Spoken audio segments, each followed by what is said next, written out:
Hoje nós temos nos celulares diversos aplicativos. E um desses aplicativos que eu tenho, que certamente você tem a ver com o tempo, a previsão do tempo. Todos temos esse aplicativo em nossos celulares. E nós, quando queremos saber como o tempo está, ou como o tempo certamente estará, nós acessamos imediatamente o aplicativo e ali ele determina, diz, sugere como estará o tempo no dia seguinte, daqui a 2 dias, daqui a 1 semana, se estará frio, quente, se vai chover, se fará sol ou não. Mas eu baixei no meu celular um aplicativo que eu sugiro que você também o faça. É um aplicativo diferente. É um aplicativo que talvez tenha sido elaborado, construído no céu. E toda vez que eu entro nesse aplicativo, diz o seguinte: o tempo estará bom, o dia estará bom, tudo dará certo. E antes de sair desse aplicativo para movimentar novamente o celular, uma voz surge desse aplicativo dizendo assim: deixe de duvidar, esse aplicativo nunca falhou. Todos os outros aplicativos falham, todas as previsões podem ser equivocadas, mas o aplicativo que vem de Deus, ele nunca comete erros, ele nunca tem dificuldades. A ansiedade começa quando nós começamos a olhar para os aplicativos humanos, em vez de focar os nossos olhos nos aplicativos de Deus, nas promessas do Senhor. A ansiedade surge quando nós tiramos os olhos de Deus e colocamos os olhos nas situações que nos circundam. Quando olhamos para as circunstâncias que carregam em si uma dose alta de pessimismo, e no lugar de enxergar as belezas de hoje, nós passamos a enxergar as feiuras possíveis do amanhã. Mas focar nas tempestades futuras não resolve muita coisa. Somente fazem com que elas surjam e se instalem mesmo em dia de pleno sol. Trazem chuva de pedra para o dia claro e limpo. Não perca tempo com suas preocupações. Não deixe que o seu hoje seja prejudicado por causa de possíveis dificuldades do amanhã. O amanhã, como as Escrituras ensinam, trará os seus respectivos cuidados.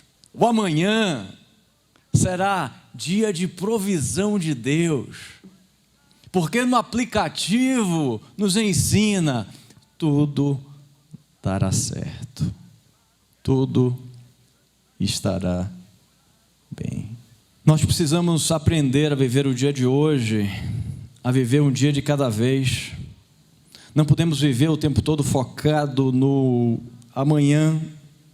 É como uma pessoa que no dia de 30 graus, por ter a notícia de que daqui a 1 semana vai nevar, ela começa hoje a se agasalhar toda.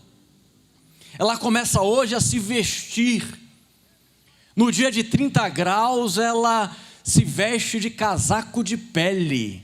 E, consequentemente, começa a suar. E, consequentemente, começa a se sentir mal. Porque ela está vivendo hoje uma realidade que só existirá amanhã. Como nós precisamos viver um dia de cada vez. Como seria bom se nós vivêssemos somente o dia que nos cabe e não ficássemos focando constantemente no amanhã, que não passa de uma possibilidade. Quantos suores poderiam ser evitados se vivêssemos um dia de cada vez? Se não nos adiantássemos ao frio. Eu peguei-me essa semana passada, depois que Luca e Luísa voltaram de viagem, numa situação interessante. Luca estava dormindo, eu estava colocando ele para dormir, estava junto com ele, e essa noite Luísa trouxe o calor baiano para Pato Branco, não é? Segunda-feira, no dia que ela chegou, o calor veio junto, não é? Foi a energia soteropolitana que veio com a família. E eles já chegaram com calor aqui. A partir de segunda-feira começou a esquentar. E eu estava com o Luca na cama, ele estava com a camisa e ele quis tirar a camisa. Eu falei: filho, não tire a camisa porque de noite pode esfriar. É melhor você continuar dormindo com a camisa. Mas ele falou: papai, mas está quente, está desagradável assim. Filho, continue com a camisa. Talvez na madrugada vai esfriar. Ele olhou para mim com a sabedoria que todo pai acha que todos os filhos possuem e disse: papai, quando esfriar eu boto. Olha que lição preciosa para a gente, irmãos. Quando o problema acontecer, você pensa. Quando a dificuldade surgir, Deus vai arrumar uma forma de te dar uma camisa para você se vestir. Não se adiante às dificuldades. Não trema diante do que não existe. Não faça como as crianças que acordam no meio da noite com medo do que é fruto da sua própria imaginação. Vamos viver de fato como Jesus deseja, aproveitar o dia, aproveitar o tempo em que está tudo bem e não ficar focando nas possibilidades. Quando esfriar, eu coloco a camisa, papai. Nós devemos olhar para o futuro, não tentando solucioná-lo com as forças que nós temos no presente. Deus nos dá a força do presente para nós vivermos o presente. Quando o futuro chegar, Ele dará a força necessária para nós vencermos o futuro. E é interessante que nunca nós temos força para vencer o futuro, porque todas as nossas lutas são travadas no presente. Eu nunca vi ninguém travar lutas que não existem. Eu nunca vi ninguém travar lutas com o futuro, com algo que esteja do lado de lá. Todos estão lutando com aquilo que está se passando agora. Por isso nós não podemos cair na tentação de viver uma vida constantemente lutando contra o imaginário. Lutando contra algo que é somente uma possibilidade, que é fruto de imaginação, porque nós não podemos saber o que de fato vai acontecer amanhã. Um homem muito doente tinha um neto. Ele entregou uma correspondência e disse ao neto: filho, você é a única pessoa que me resta, não tenho mais parente, não tenho ninguém por mim, não tenho amigos, você é a única pessoa com quem eu posso contar. Eu estou muito doente, eu vou morrer. Eu quero que depois da minha morte você abra esse envelope e faça, por favor, eu quero que você prometa que você vai fazer aquilo que eu estou pedindo que você faça. O neto, meio ressabiado, mas vendo a situação do seu avô, disse: tudo bem, vô, já que não tem jeito, eu prometo que eu vou fazer aquilo que você me pedir. Mas o neto ficou com aquilo na cabeça: o que tem nessa carta? Qual o problema que meu avô deseja que eu resolva? Ele tem muitos inimigos, ele tem dificuldades, ele tem dívidas. E o neto ficou sem dormir, e passaram-se 6 meses, e o neto não conseguia mais fazer nada, porque ficava pensando naquilo que ele ia ter que fazer. O avô dele morreu, ele abriu o envelope com as mãos tremendas, quando viu escrito um cheque no valor de 5 milhões de reais para ele depositar em sua conta. As nossas preocupações, às vezes, amados, são à toa, são sem sentido, não tem fundamento. Muitas vezes aquilo que nos preocupa, às vezes é aquilo que nos salva. Muitas vezes o que a gente acha que é não, é um sim disfarçado de Deus. Nós cantamos aqui no início, mesmo quando nós ouvimos o não de Deus, nós não podemos desanimar, porque nós não entendemos e não compreendemos os seus caminhos.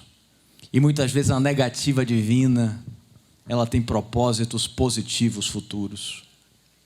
Muitas vezes o que nós passamos, muitas vezes os caminhos de Deus, eles são íngremes. Muitas vezes os caminhos de Deus, eles são tortuosos. Muitas vezes os caminhos de Deus, eles são questionáveis.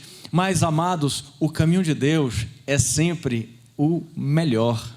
Que nós sigamos pelo caminho de Deus. Onde Deus enviar, que nós possamos ter a coragem necessária de irmos juntos. Mesmo que nós não entendamos. Porque Deus não prometeu que nós iríamos compreender todos os seus caminhos. O que nós temos empenhado nas Escrituras, ao ensino, de que todas as coisas cooperam para o nosso bem. E se Deus mandou dar a volta, dê a volta. Parece inadequado, talvez, mas dê a volta. Vai ser melhor para você. Se Deus mandou aquietar, aquiete-se, fique quieto.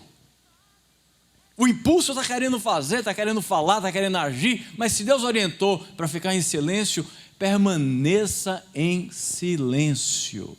E Deus deseja que nós sigamos o caminho dele, e ele também quer fazer um caminho dentro das nossas vidas. Ele quer fazer um traçado interno. Ele quer fazer um mapa dentro de cada um de nós, e passando muitas vezes por locais que nós queremos blindar ao acesso dele. Na perna você pode, Senhor, mas no coração não. No pulmão eu deixo, mas aqui dentro, aqui não, Senhor. Aqui seu caminho eu vou colocar uma barreira. Mas Deus quer trilhar e Deus quer fazer um caminho dentro da sua vida e passar por onde Ele desejar passar. E permita que Ele o faça. Muitas vezes que seja para dizer não. Mas permita. E quando nós temos a coragem de nos jogar de cabeça diante do Senhor e de nos entregar completamente para Ele, sem quaisquer tipos de reservas, nós percebemos e vamos vendo na prática que aquilo que Ele tem para nós é muito melhor do que aquilo que nós tínhamos para nós mesmos, do que aquilo que nosso pai tinha projetado para nós, do que aquilo que a nossa esposa queria para nós, do que aquilo que nossos amigos sonharam para nós, do que aquilo que nós projetamos para nós. Não dificulte o caminhar de Deus dentro de você. Deixa Ele passar por onde Ele quiser. Deixa Ele percorrer o seu riscado. Porque o riscado de Deus é o melhor que você pode ter. Queria convidar você a abrir sua Bíblia, se você a tiver, em 1 Pedro, capítulo de número 5, verso 7. Essa igreja está ficando cada dia mais moderna. Eu dou glória a Deus pelos novos membros do Ministério de Comunicação. Quero agradecer a vida de Silvio, que tem feito um trabalho espetacular, a vida de Lucas, a vida de Giovanni, de William, de Eduardo, do Heitor, que tem sido um instrumento de Deus para que essa palavra, para que esse culto, para que tudo aquilo que a gente tem feito chegue em sua casa. Se não fossem eles, se Deus não os utilizasse, nós não poderíamos continuar transmitindo os nossos cultos. Quero agradecer a todos aqueles que fazem parte do Ministério de Comunicação, do Ministério de Louvor, na pessoa de Fábio e de Rodolfinho, que têm trabalhado em benefício da nossa igreja, porque nós temos constantemente que crescer, nós não podemos ser somente bons, nós temos que ser excelentes, porque tudo que fazemos é para Deus. O bom para Deus não presta, nós temos que ser excelentes naquilo que fazemos para Ele. E estamos lutando, sei que ainda há dificuldades a serem vencidas, mas nós estamos caminhando, estamos melhorando a cada dia, estamos crescendo. E o texto diz assim: até o barulho do ventilador está ficando menor a cada dia. Vamos ler o texto, 1 Pedro, capítulo 5, versos 7 a 9. Lançando sobre ele toda a vossa ansiedade, porque ele tem cuidado de vós. Sede sóbrios, vigiai, porque o diabo, vosso adversário, anda em derredor, como o leão bramando, buscando a quem possa tragar, ao qual resisti firmes na fé, sabendo que as mesmas aflições se cumprem entre vossos irmãos no mundo, lançando sobre ele toda a vossa ansiedade. Ó, como é bom a gente poder lançar essa ansiedade de nós. Você já fez a experiência desse lançamento? Já fez esse lançamento alguma vez? Eu quero incentivar você a fazer o lançamento. Sabe aquele lançamento? Quando a gente pensa em lançamento, eu penso em lançamento com dardos. Sabe aquele esporte, lançamento com dardos? Que a pessoa tem um dardo e lança para longe. Tem um esporte olímpico que é uma bola que fica girando, que eu não sei o nome do esporte exatamente.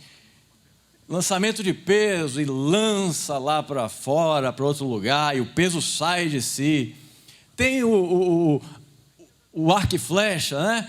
A pessoa vai e lança a flecha sai do arco e vai para outro lugar. É mais ou menos isso que Deus quer que você faça.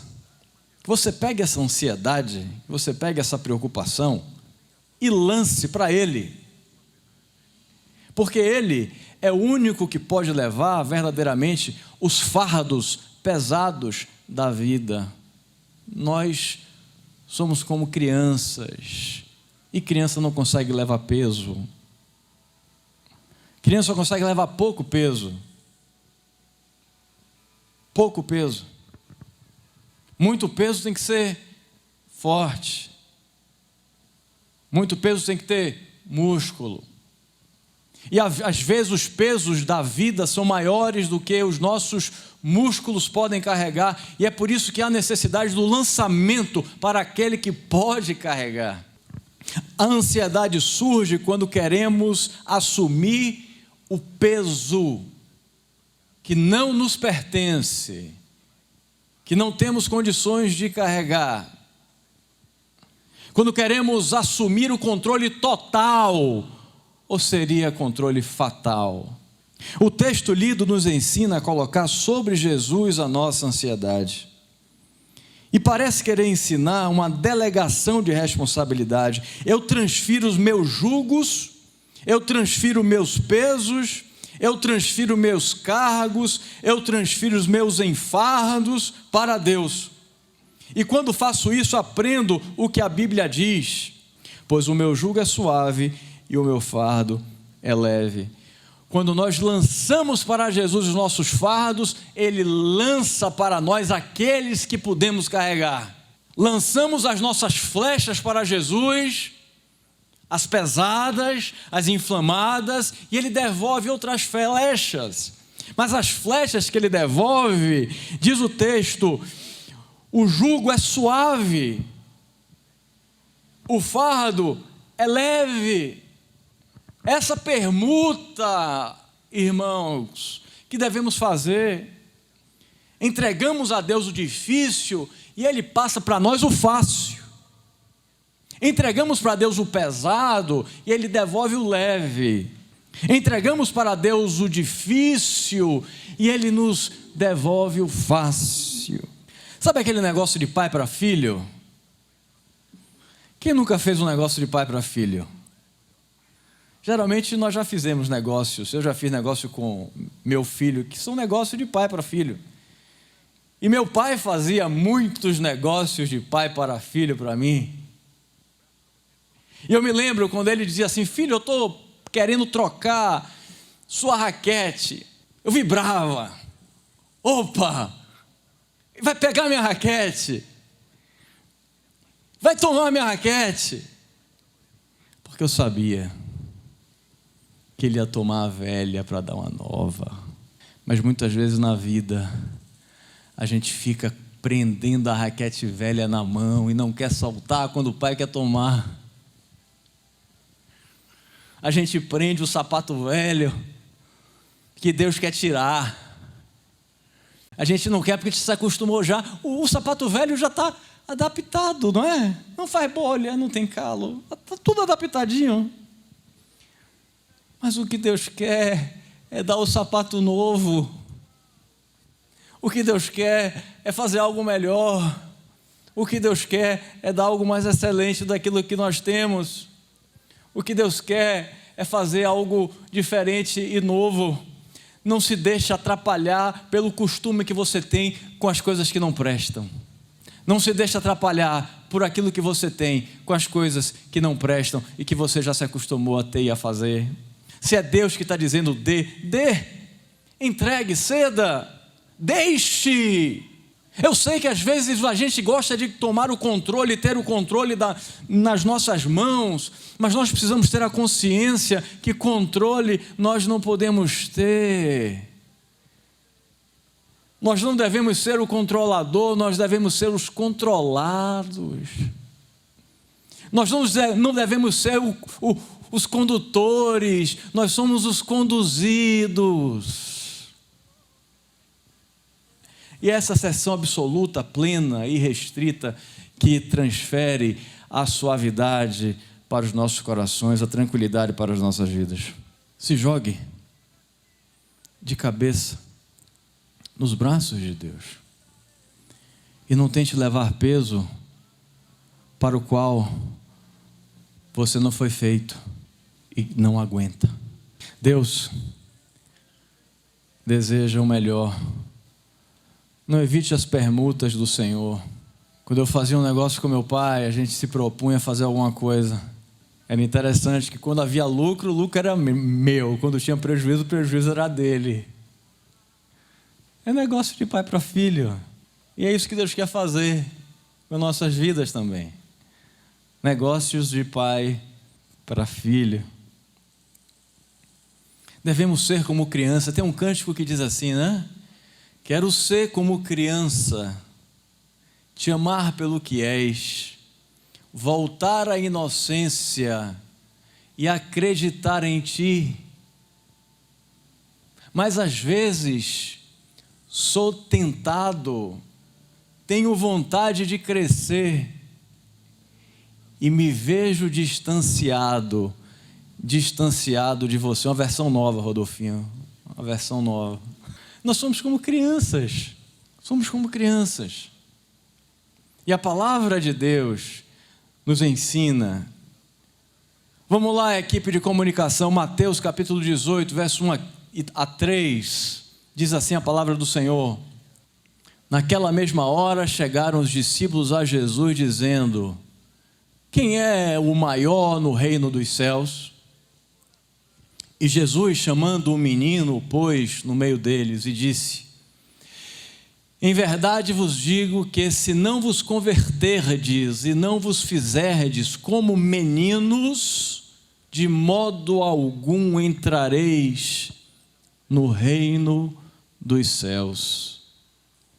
Em verdade vos digo que se não vos converterdes e não vos fizerdes como meninos, de modo algum entrareis no reino dos céus.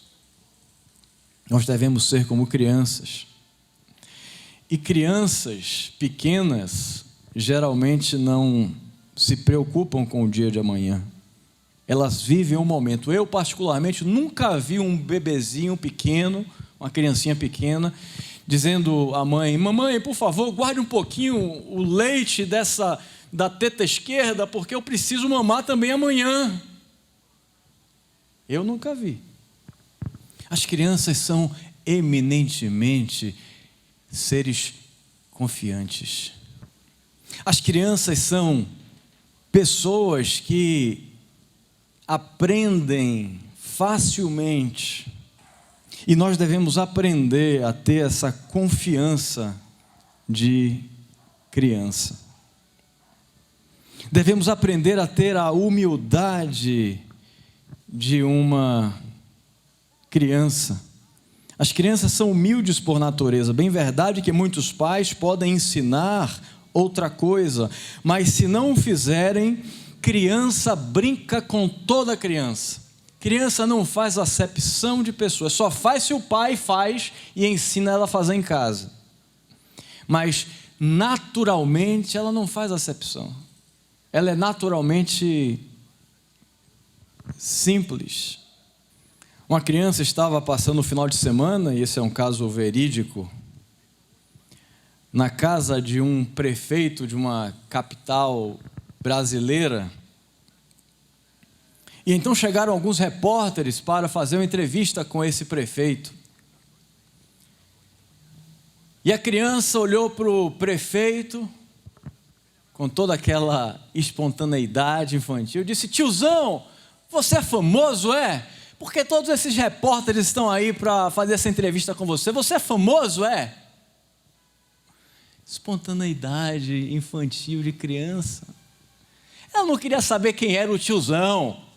Ela não estava preocupada com o tiozão. Era o tiozão do coração dela, era o amigo dela. Era aquele que pegava ela no colo, que brincava com ela. Crianças são espontâneas. Uma professora de EBD estava dando aula para crianças de 8 anos, não foi aqui na igreja não, Dercy. E a professora, querendo ensinar as crianças sobre a salvação, a graça da salvação, perguntou à classe: se eu der todos os meus bens aos pobres, eu serei salvo? Aí a criançada gritou: não! Se eu sair daqui para pregar o evangelho na África e gastar toda a minha vida lá, eu serei salvo? Serei salva? A criançada: não. E se eu ajudar todos os carentes que houver na minha comunidade, eu serei salvo? Aí a criançada: não. Aí a professora de EBD disse: como eu faço para ser salvo? Aí uma criança de 8 anos olhou rapidamente e disse assim: professora, você tem que morrer. Só morrendo para você ser salva. Mas só morrendo com Cristo. Porque se nós não morrermos com Cristo, nós não iremos desfrutar das abundâncias celestiais que Deus tem preparado para cada um de nós. Nós precisamos ser um pouco mais como crianças. 2 crianças estavam numa montanha russa, uma criança e um adolescente, no parque de diversão. A criança estava pulando de alegria, porque seu pai estava a conduzindo para o brinquedo. A mais velha, mais madura, mais responsável, não quis ir de jeito nenhum fazer o passeio com o pai. A criança pequena então entrou no carrinho do parque, junto com o pai. A outra ficou olhando, meio temerosa, enquanto a criança se divertia, gritava, colocava as mãos para cima e dava risada juntamente com seu pai. Como nós precisamos ser como crianças e confiar naquele que nos conduz, mesmo em meio às montanhas russas da vida. Bota a mão para cima, a montanha russa, a descida às vezes é íngreme. Bota a mão para cima e dá risada. Às vezes está subindo ali para começar o trajeto da montanha russa e aquele friozinho na barriga vai começar a descer. Se divirta, seu pai está com você do seu lado, não seja adolescente, seja criança confiante em Deus e aproveite a brincadeira da vida. Aproveite o gozo que a vida tem para lhe dar, porque o Pai está do lado e por isso nós podemos fazer da vida um parque de diversão.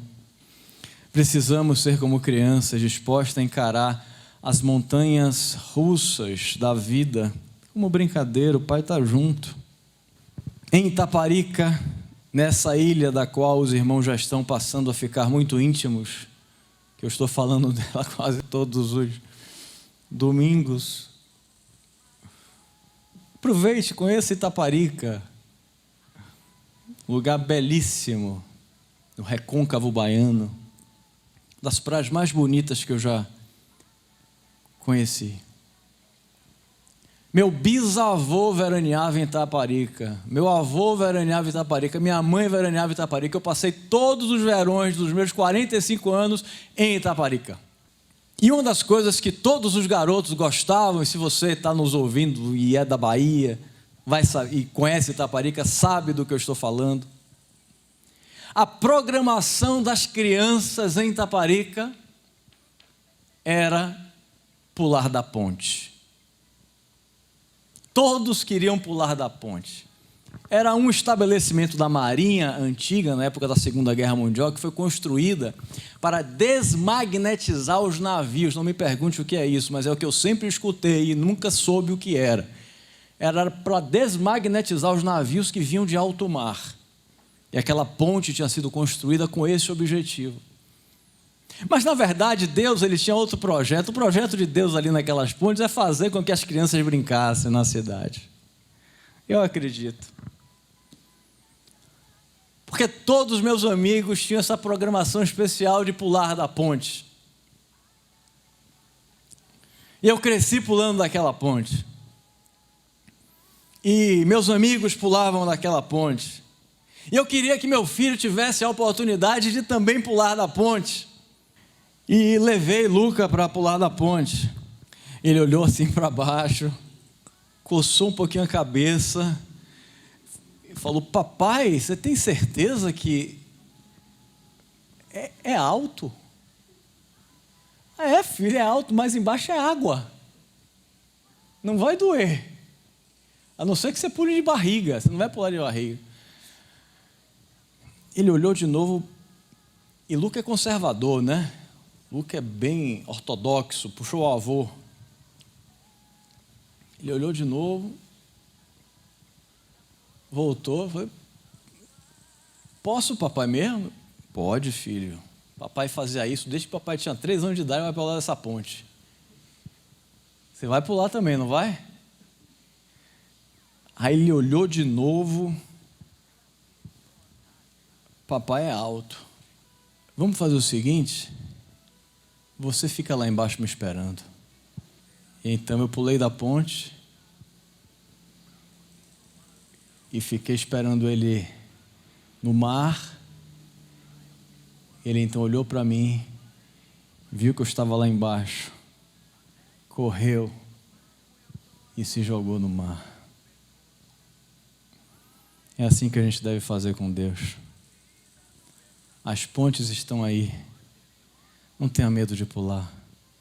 Deus está embaixo, esperando você, e não vai deixar que nada de mal venha a acontecer.